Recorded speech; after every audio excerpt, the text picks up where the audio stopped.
മുനമ്പംകാർ വലിയ പ്രതിഷേധത്തിലാണ്. കാരണമുണ്ട്. മുനമ്പം പ്രദേശത്തെ MP ആണ് ഹൈബി ഈഡൻ. വഖഫ് ബില്ല് വേണമെന്നാണ് മുനമ്പത്തുകാരുടെ ആഗ്രഹം. എന്നാൽ ഹൈബിയുടെ പാർലമെന്റിലെ പ്രസംഗവും നിലപാടുകളും ഇതിന് എതിരുമായിരുന്നു. ന്യൂനപക്ഷത്തിന്റെ അവകാശങ്ങൾ തട്ടിയെടുക്കാൻ ശ്രമമെന്ന് ഹൈബി ഈഡൻ MP പറയുകയും ചെയ്തു. വഖഫ് ബില്ലിന്മേൽ ചർച്ച പുരോഗമിക്കവെയായിരുന്നു ഹൈബി ഈഡന്റെ പ്രതികരണം.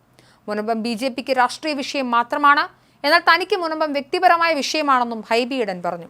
താനും മത്സ്യത്തൊഴിലാളി കുടുംബത്തിൽ നിന്നാണ്, ഞാനും അവരിൽ ഒരാളാണെന്നും ഹൈബി പറയുന്നുണ്ട്. ഈ ബില്ല് വഴി മുനമ്പത്തുകാർക്ക് എങ്ങനെ ഭൂമി തിരിച്ചു കിട്ടുമെന്ന് വ്യക്തമാക്കണം. കേരളത്തിലെ മുസ്ലിം ക്രിസ്ത്യൻ സമുദായങ്ങളെ അകറ്റാനാണ് BJPയുടെ ശ്രമം. മണിപ്പൂർ കത്തിയപ്പോൾ CBCI പറഞ്ഞത് സർക്കാർ എന്തുകൊണ്ട് കേട്ടില്ല?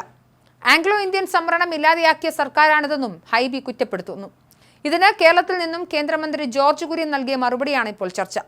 കോൺഗ്രസുകാർ 2014 ഇടുക്കി ബിഷപ്പ് ഹൗസ് ആക്രമിച്ച കേസ് പരാമർശിച്ചായിരുന്നു ജോർജ് കുര്യന്റെ പ്രതികരണം.